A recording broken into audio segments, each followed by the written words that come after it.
eu entendo que a educação ela é feita especificamente, uma das vertentes, ou um dos resultados, assim lhe quisermos dizer, é precisamente esse. Mas se tu entenderes que o homem ou a mulher, o ser humano neste caso, são pessoas curiosas, são pessoas à partida que nascem com esta necessidade de questionar, não é? De ser criativo, e à medida que nós vamos crescendo no nosso caminho, na nossa jornada de vida, vamos perdendo este pensamento questionador. Mas assim, essa é a grande pergunta, né? Nós perdemos ou nos é tirado essa necessidade que temos de questionar, porque depois de um certo tempo, depois de uma certa idade, além de do cansaço de você questionar algo que parece imutável, né, que é o mundo que vivemos hoje, né, que tem as suas camadas, a sua sequência. Então, eu acho muito complexo isso, a gente pensar que como se fosse uma decisão nossa, né, vamos parar de questionar porque decidimos parar, mas eu acho que é uma consequência de um mundo que coloca a gente nessa situação, né?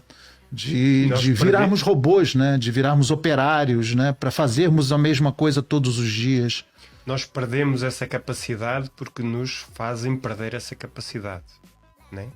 Atenção que isto não é uma verdade absoluta, mas eu admito que é uma das verdades, pelo menos que eu carrego, não é?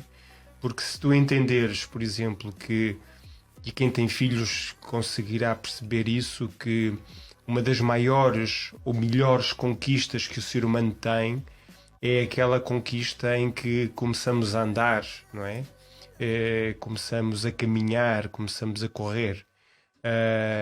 E quando começamos a falar, portanto, estas são aquelas conquistas básicas e que todos nós, enquanto pais e enquanto mães, ficamos hiper satisfeitos, emocionadíssimos, quando os nossos filhos adquirem essas competências. Nem falha. E se entenderes que essas duas principais competências que tu adquires, elas são praticamente barradas à entrada da escola, não é? Em que te dizem, tu agora vais estar sentado, quieto e calado, não é? Portanto, isto aqui à medida que tu vais crescendo, à medida que tu vais subindo a escada escolar, a escada da escola, vais perdendo estas capacidades porque tentam retirar essas mesmas capacidades, não é? A escola jamais deveria ser um monólogo, né? Como se você fosse ao teatro e assistisse um ator que ele fica falando sozinho o tempo todo e não há interação. A escola deveria ser o local de maior interação que uma criança tem, onde ela pode e deve interagir constantemente, repetidamente, interagir, questionar, mas se você faz uma pergunta ao seu professor, você é tratado como um estranho, né, de uma forma, é maltratado. Né? Você não deveria ter me interrompido, porque o professor ele tem que seguir a cartilha dele, né? Dar sequência naquilo que ele tem que sanar naquele dia. Não que a culpa seja do professor, porque infelizmente os professores também são doutrinados a isso, né? Eles têm essa doutrina de ter que seguir aquela cartilha para terminar o dia, para terminar o semestre, para terminar o ano letivo, aprovar o máximo de alunos possível para que a escola tenha uma boa pontuação. Eu não sei se aqui em Portugal também funciona assim, essa coisa da pontuação, da graduação da escola, as escolas têm uma numeração, mas no Brasil tem muito isso, porque no Brasil, quem tem classe média, por exemplo, o sonho da classe média é colocar o filho numa escola particular, porque o ensino público no Brasil ou é impossível, porque as boas escolas públicas no Brasil são muito difícil acesso, ou são particulares, e as particulares todas são pagas e o povo de classe média tem uma dificuldade enorme de pagar, mas acaba pagando para poder não colocar o filho numa escola pública que a grande maioria são de qualidade insatisfatória. Então toda essa situação, esse ciclo, né, de quem deve satisfação a alguém faz com que as escolas tenham que se colocar numa posição de eu preciso melhorar a minha pontuação. E isso exige um ritmo robótico do professor que exige que o aluno fique quieto e não interrompa a aula dele, né? Vamos tentar dividir esses. Tu trazes-me aqui alguns insights, dos quais eu me revejo no que acabas de partilhar, mas sem sombra de dúvida que os professores também são doutrinados a que assim seja. Mas isso acaba por ser um mapa de crenças que todos nós acreditamos, ou seja, todos nós acreditamos que a escola sempre foi assim. Sim, pois é. E também Verdade acreditamos pura. que a escola sempre vai ser assim. Mas a verdade é que não é essa, não é? Eu há 10 anos, quando iniciei todo este processo, há 10 anos, mais concretamente até há 12 anos, portanto estamos em 2022, foi em 2009, 2010, eu entendi que a escola com que muitos de nós sonha ou sonhou, ela já existe, ela já existia, não é?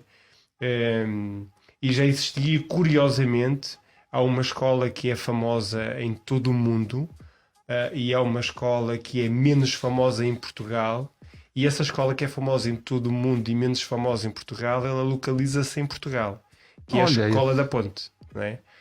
E essa escola, e visto que também estamos a falar para pessoas do Brasil, para pessoas brasileiras, o pedagogo, a pessoa responsável que criou essa escola, ela é mais conhecida no Brasil do que conhecida cá em Portugal, que é o professor José Pacheco. Isso me diz tanto sobre o meu país também, que no Brasil também é a mesma coisa. Grandes expoentes, não só da cultura, da arte, no caso da educação, são mais reconhecidos fora do Brasil do que no próprio Brasil. Isso parece que a gente tem, brasileiros e portugueses têm muito mais em comum do que a gente pensa, né? Nós pensamos, E eu tenho a sorte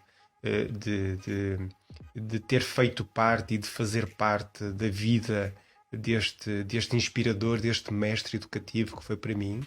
E ele vive no Brasil atualmente desde 2005, 2006, mas também passa algumas temporadas em Portugal. Creio que ele está cá em Portugal, curiosamente, e tem ajudado o povo brasileiro, o país Brasil, a fazer aquilo que são as devidas mudanças educativas nesse grande território. É entendermos que este mar, mais do que nos separar, é efetivamente o mar que nos junta, não é? É um oceano que acaba por nos juntar. Mas voltando um bocadinho lá atrás, eu entendo que isto é claramente um mapa também mental, que nós acreditamos que a escola sempre irá ser assim.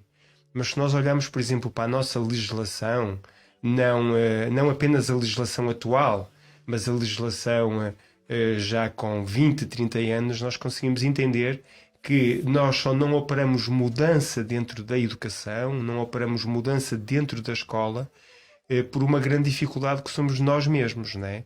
O principal impedimento a uma mudança é cada um de nós individualmente. E então é preciso muitas vezes tornar claro que esta ideia do síndrome da Gabriela, ela está dentro de nós porque acreditamos que as coisas sempre vão ser assim. É verdade. E não tem necessariamente. Muito pelo contrário. Por exemplo, eu tenho os meus 2 filhos mais velhos, né? Que eu, mais do que entender que eles deviam fazer parte de um sistema do qual eu não compactuava, além deles fazerem parte de um projeto educativo que eu e a minha esposa tivemos, assim que nós deixamos esse mesmo projeto educativo, os meus filhos vieram estudar para homeschooling, não é? E é uma modalidade possível. E esta ideia de homeschooling, eles não se tornam bichos do mato, muito pelo contrário. Ou seja, acabam também por ajudar outros a entender que existem outros métodos, outras metodologias, outras formas de aprender e de ensinar que não aquelas que todos nós conhecemos. E é extremamente importante desvincularmos desta ideia, não é? De que seguir os nossos propósitos de vida enquanto seres humanos, não é? Ou seja, verdade pura. Quase em off, quando nós estávamos aqui antes de iniciarmos o programa, eu revejo muito nesta ideia que tu dizias, que é eu já fiz tanta coisa, não é? Eu curiosamente eu tenho um amigo brasileiro, eu tenho vários amigos brasileiros, porque uma das minhas costelas é brasileira, o meu pai é brasileiro. Olha que legal. Veio para Portugal com 6 anos, mas ele é mais português do que brasileiro, mas tirando aqui sarro dele, ele nem sequer cidadania portuguesa tem, ele é só cidadão brasileiro. Ele só tem carteira de residente brasileiro, nunca tirou o cartão de cidadão português. Meu Deus do céu. Aos 60 e poucos anos, né? Mas ele está em casa, né? Ele está em casa. Ele está absolutamente em casa. Ele está absolutamente em casa. E curiosamente, eu tenho uma rede de amigos brasileiros e um querido amigo, irmão, que também já esteve em Portugal, já o recebi em minha casa. Ele diz uma coisa que a mim me toca muito, que é quando lhe perguntam o que é que ele faz, não é? E ele tem esta frase que, no meu entender, é belíssima, que é eu faço o que posso naquilo que me importa. E esta ideia de fazer o que posso naquilo que me importa, quando se toca no que é que te importa, não é? Recupera aquela nossa conversa inicial. Eu já fiz tanta coisa. Desde a minha formação, portanto, eu passei por uma área da arquitetura, portanto, eu fiz arquitetura enquanto arquiteto de edifícios, mas depois foi a educação, curiosamente, que me levou a esta ideia de uma mudança, de uma transformação do ser humano, não é? E durante os anos que estive diretamente vinculado à educação, entendi que essa pode ser a chave para o portal, não é? Para a janela que nos possibilita uma mudança, uma transformação do homem e da mulher, não é? A partir do questionamento. A educação, porquê? Porque ela nos provoca esta ideia de questionamento. Não, sem dúvida, sem dúvida. É verdade, minha gente, é isso aí. Mudanças de pensamento são absolutamente fundamentais e, como estávamos ouvindo aqui do Felipe, ele tem 4 filhos e ele tenta fazer com que os filhos compreendam isso, né? Eu também tenho essa mesma filosofia e eu digo para os meus filhos praticamente todos os dias: você sabe qual é o dia de mudar? É agora. Qual é o dia de começar, de ser uma pessoa melhor, uma pessoa diferente? Agora. Se não foi naquela hora, pode ser agora. Agora. Agora. Você tem a sua vida toda pela frente, é você você que manda no caminho, no destino da sua vida. Então não existe nada que prenda você ao que você está fazendo, a quem você é, nada disso. Você decide o que você vai fazer. Se você vai ser sempre uma pessoa melhor e você tem condição de fazer isso. E assim, a gente tenta passar isso para os nossos filhos, né? Porque é muito ruim, né? Baseado em tudo que a gente já conversou, saber que tem tanta gente presa, né? Ao passado, ao que ela considera ser praticamente uma lei, uma regra absurda e intransponível. Não existe isso, né? Podemos ser pessoas diferentes, podemos ser pessoas melhores, podemos fazer outros trabalhos, que é sobre o que estávamos falando no início. Eu já fiz tanta coisa na minha vida, já fiz realmente muitas coisas na minha vida. E hoje em dia eu estou aqui apresentando um programa num canal em Portugal, coisas que há 30 anos atrás jamais passariam pela minha cabeça, porque eu não sou uma pessoa daqui. Eu sou uma pessoa do outro lado, eu geralmente estou atrás das câmeras, né? Fazendo, editando, produzindo. E hoje eu estou aqui, porque um dia eu parei e pensei, por que não? Não tem nada que me impeça de fazer isso. Então eu posso dar sequência e as pessoas se soltassem um pouco, né? Se libertassem um pouco dessa rédea, né? Que é uma coisa meio, né, parece que somos cavalos, que tem alguém puxando ali, a gente não tem esse direito de olhar para os lados, que é mais ou menos o que nos é ensinado na escola, né? Que enquanto tiver alguém falando, né, alguma coisa acontecendo, você não tem o direito de interromper. Mas tem sim, seja educado, levante seu dedo, peça por favor, expresse a sua opinião e mude a sua vida, né? É curioso porque, apesar da escola, existem pessoas que vão contrariando isto, não é?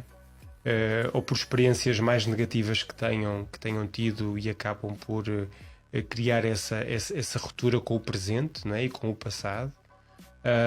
Ou então pessoas que também acabaram por nunca se adaptar a um sistema, acabam por fazer ou por ter este tipo de atitude. O que eu entendo que, e aí voltamos sempre à ideia da educação, não é? a ideia da educação nunca nos permitem errar, não é? Ou seja, consideramos que o erro é sempre algo visto como um insucesso, como algo negativo. O erro é um aprendizado, né? E curiosamente, né, é toda essa bagagem, toda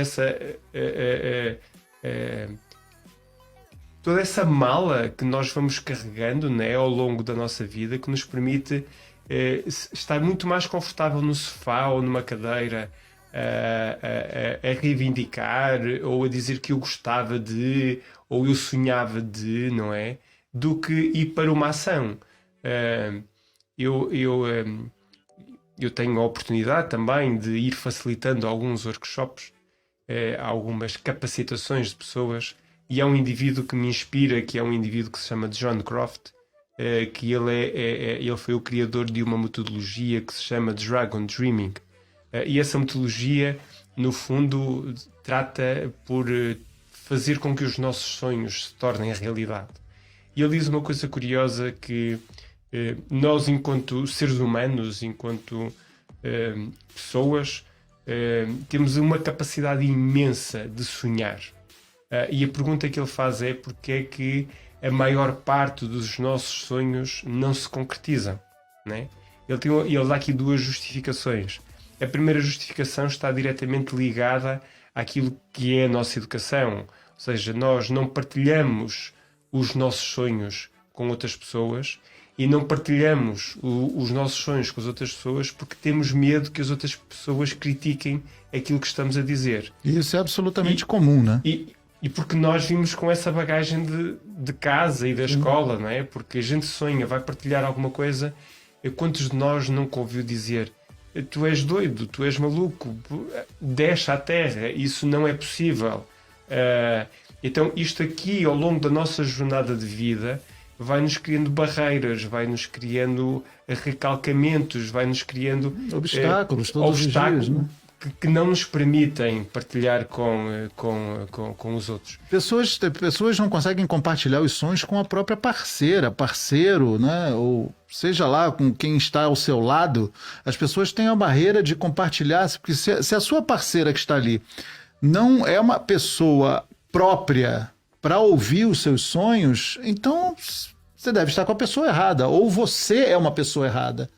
Então, assim, esse é o momento de mudar, de deixar de ser uma pessoa errada e ser uma pessoa certa, porque a pessoa que está ao seu lado tem que saber o que você sonha. Uhum. Porque quem sabe, os dois não estão travados juntos e um se abrindo não abre o outro também, né? O Dragon Dreaming fala um pouco sobre isso, curiosamente, não é? Se tu tiveres uma ideia, uma imagem, imagina numa travessia entre duas margens, numa ponte, não é? Se tiveres duas pessoas, uma em cada lado, e se as duas pessoas vão se aproximando ao meio e se encontram no centro, imagina que cada uma delas leva uma maçã e elas trocam a maçã. Voltam para trás, o que é que cada uma delas leva? Leva uma maçã. A mesma maçã. Agora imagina que as duas pessoas se encontram no meio e trocam as duas ideias ou dois sonhos. As pessoas que regressam não vão levar a sua ideia, vão levar a sua ideia e mais uma outra ideia. Sim. Ou um outro sonho. E a ideia do Dragon Dreaming é muito isto, porque nós, quando partilhamos os nossos sonhos, curiosamente, podemos estar a partilhar com alguém que já sonhou de alguma forma uma determinada ideia, não é? Então tu, quando juntas 2 ou 3 ou 4 pessoas, tu potencias a possibilidade daquele sonho se poder concretizar. Não, e principalmente de aperfeiçoar o sonho, né? De adaptar o sonho à sua realidade, que muitas vezes o sonho, para deixar de ser um sonho e virar uma realidade, ele, de vez em quando, na sua cabeça, ele está esbarrando numa barreira. A partir do momento que você compartilha esse sonho com alguém que está ao seu lado, com uma pessoa, essa pessoa, de repente, ela vai falar assim: não, mas essa barreira não é uma barreira. Na verdade, isso aqui, se você fizer essa pequena mudança, né, uma adaptação simples, isso deixa de ser uma barreira. Então, assim, o compartilhamento faz com que um sonho vire realidade, porque você expandiu a sua ideia e fez com que os detalhes que pareciam ser problemas, na verdade, deixassem de ser, né? Eu há pouco trouxe esse amigo brasileiro, ele teve cá em 2018. Ele chama-se José Bueno. E teve cá em 2018 em Portugal e passamos 5 dias juntos e tivemos a oportunidade de conversar sobre muitas coisas, de partilhar estas ideias, estes sonhos, não é? E foi curiosamente numa das nossas partilhas de ideias que alavancamos um projeto em comum, não é?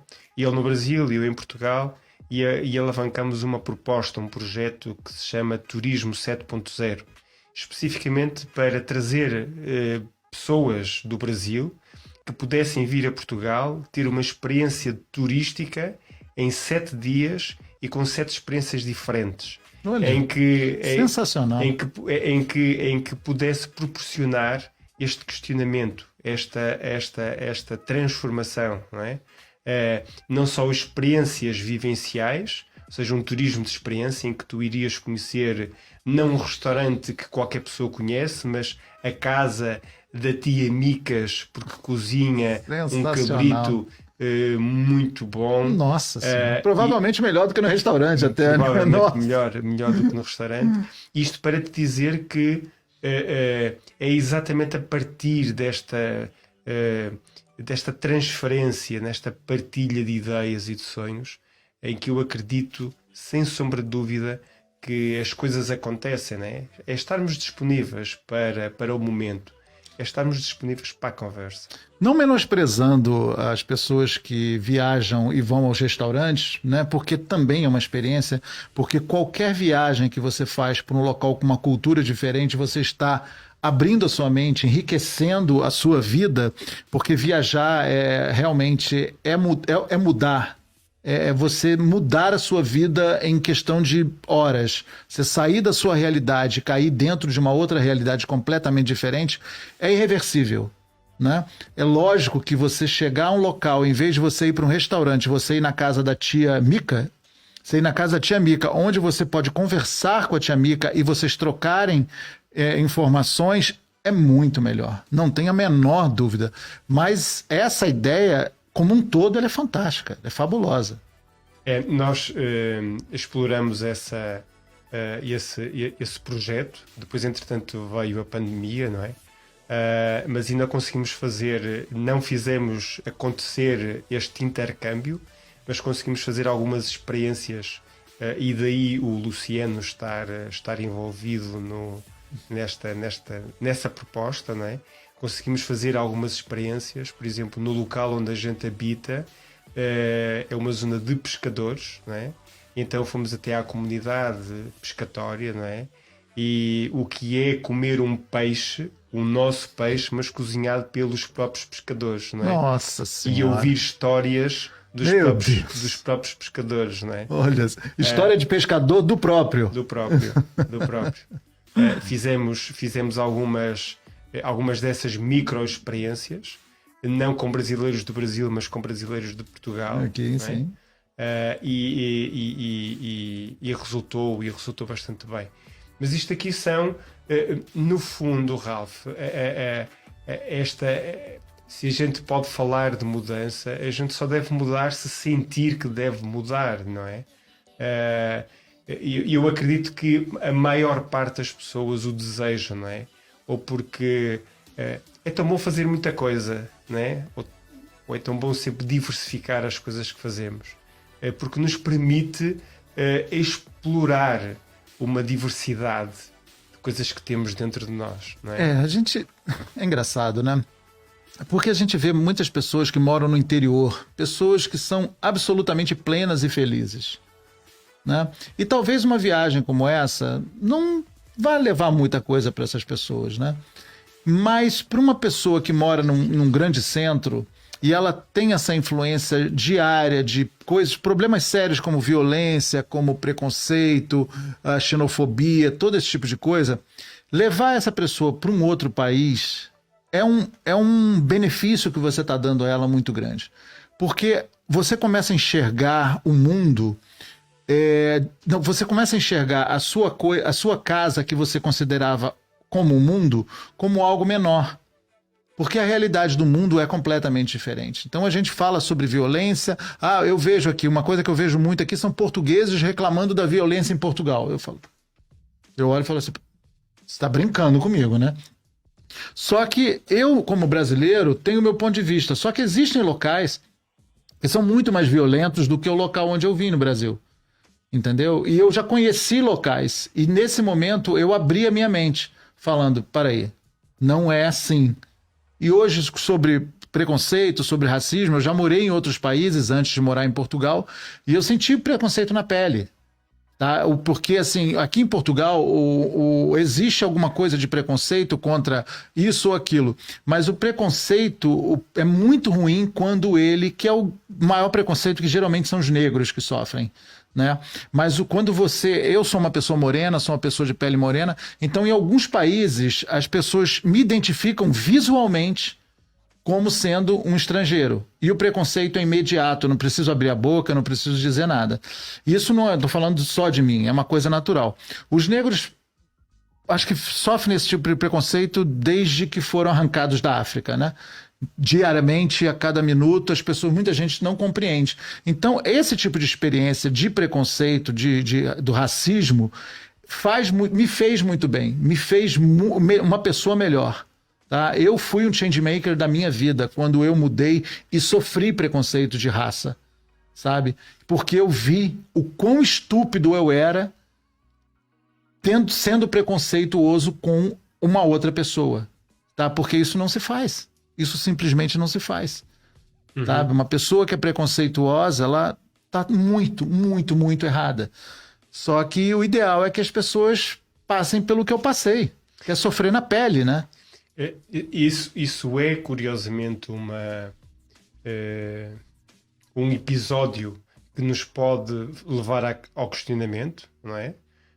Ou seja, são sempre episódios menos positivos nas nossas vidas, que são vistos como oportunidades de mudança, não é? Esse é um episódio que tu acabas de partilhar, mas maioritariamente as pessoas não têm esse tempo para se questionar, não é? Levam uma vida tão atarefada, tão estressante, que não nos permitem parar, retirar e com discernimento fazer esse mesmo questionamento, porque eu quero acreditar, e eu aí acredito sempre naquilo que é o ser humano, acredito sempre naquilo que é o potencial do ser humano, acredito que nós temos dentro de nós as ferramentas necessárias para iniciarmos um processo de mudança, mais que não seja se as nossas atitudes e os nossos comportamentos são os adequados àquelas pessoas que gravitam à nossa volta, não é? Portanto, porque se eles não são, no meu ponto de vista, acho que alguma coisa deve ser melhor. E muitas vezes o melhorar isso e a grande dificuldade, sabes, Ralph, de mudar para um segundo nível de consciência, para um terceiro nível, porque não basta questionar, basta agir de acordo com aquilo que são os nossos princípios e valores. E o simples facto de agir de acordo com que são os nossos princípios e valores é de uma tremenda dificuldade. Porque eu concordo com você, mas desculpa te interromper, mas o problema é que, infelizmente, os princípios e valores de muitos seres humanos, eles vêm de dentro de casa. E a pessoa não teve uma boa formação dentro de casa.